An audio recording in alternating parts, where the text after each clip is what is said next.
tragic incident in the world of Muay Thai, ladies and gentlemen. An Australian Muay Thai fighter, Jayson Tonkin, is in critical condition in the ICU of a hospital in Thailand after suffering a panic and manic-filled episode when his friend Joshua Goldstone collapsed and died by his side at a hotel in Thailand. Jayson Tonkin was found next to his friend and fellow boxer's dead body in Thailand at his hotel, the Vogue Hotel in Pattaya, Thailand. Again, Tonkin is an Australian Muay Thai fighter who's pretty well known in the Muay Thai and kickboxer community. If you search his name on YouTube, you will see that the world of Muay Thai has been following this now champion and well-known fighter well into his 20s.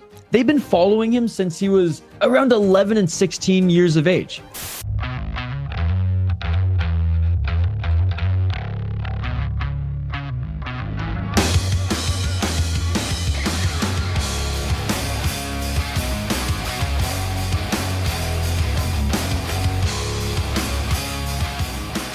Yeah, it's a bit weird living in Thailand. Muay Thai is kind of like my school. All my friends are here.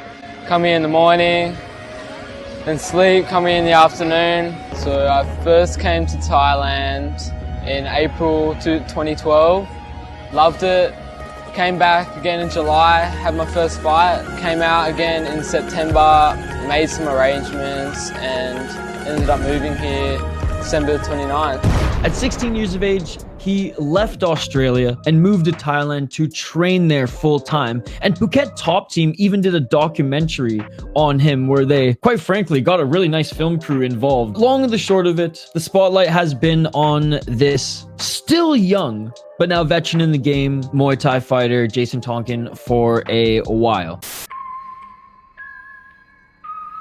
Both Tonkin and Goldstone were found early Wednesday, October 27th, 2024, just after midnight, where police found drug paraphernalia in the hotel and drugs open on the table right next to the beds and in plain sight. Cannabis, white powder believed to be ketamine. Witnesses at the hotel reported a commotion and Tonkin in a state of panic while heavily intoxicated. The hotel staff heard him shouting for help before they called local police.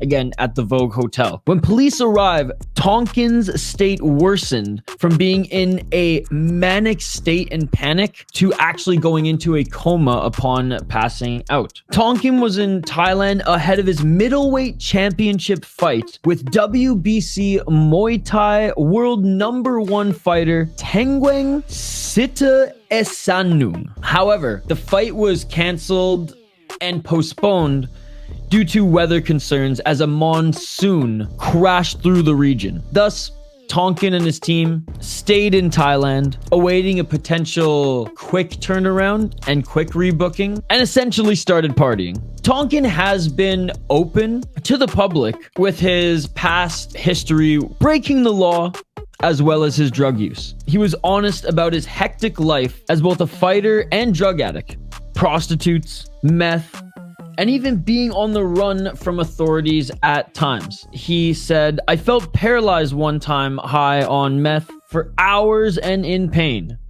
Felt like someone was stomping my head with a steel-toe boot while a demonic woman was whispering in my ear." That was one of his worst trips.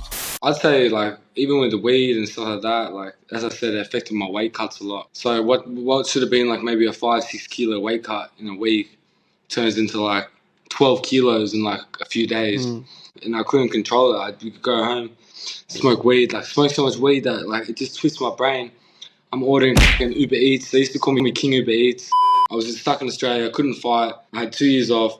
And I was pretty much getting on drugs like every day. Like when that COVID payment would come in for everyone and it was like $1,500, it was straight on drugs. Weed, a lot of prescription drugs like Valium. I was eating a lot of Valium and Xanax and stuff like that. Just running amok. Boom, next thing you know, I turned to meth. And I just opened the doors, these sort of like omens to like come in and just grab me and take control. And that's when I started having really bad sleep paralysis and like really bad episodes, like sleeping where I was getting like choked in my sleep and stuff. And like, that's when I started missing out on work and like going weeks I was on a swing then, going weeks without work. That's when I was like trying to OD and off, especially on the GHB.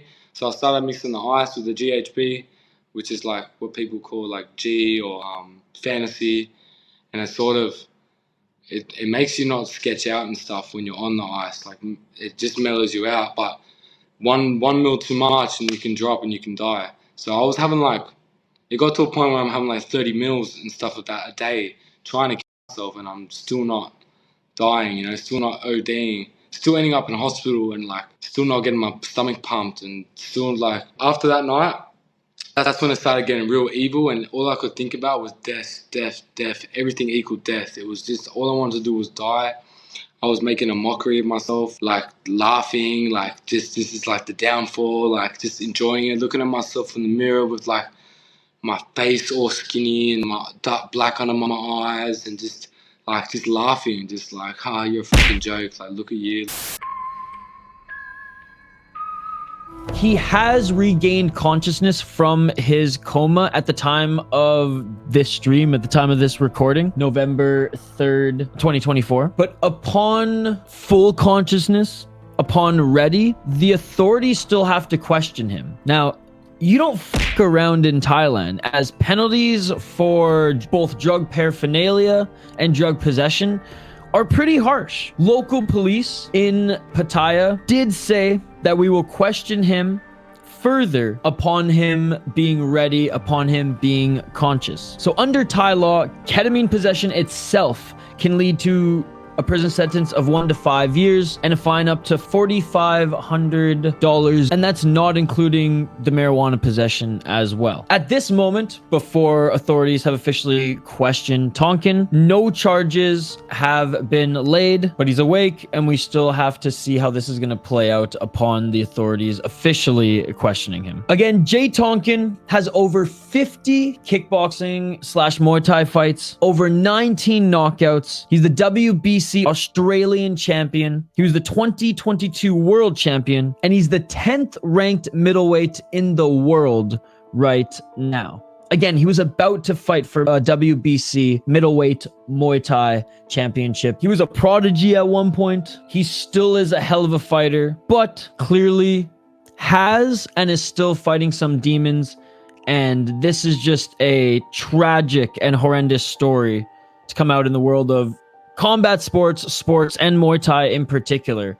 That someone who's already suffering and going through the shit that he's going through right now had to deal with another traumatic episode. And again, tragic that this young man, Joshua Goldstone, at 21 years old, has passed. So just a sad story all around that's kind of shaken up the Muay Thai world now, more so with the hardcores. Those in Australia very much know this guy, even in the MMA world, because of how big the spotlight was on him when he was so young. And condolences to the family of Joshua Goldstone, family, friends, and hope Jayson Tonkin, first of all, is okay health-wise upon awaking from this coma, and wish the best for him down the road as well. Hope we get to see him fight sooner than later again, and if we don't, that he's well, to quote Robbie Lawler, in life. Crazy story, guys. Crazy story. If you want to hear more of these, by the way, on membership streams and videos on the channel, like and subscribe, as always, and we'll see you on the next one.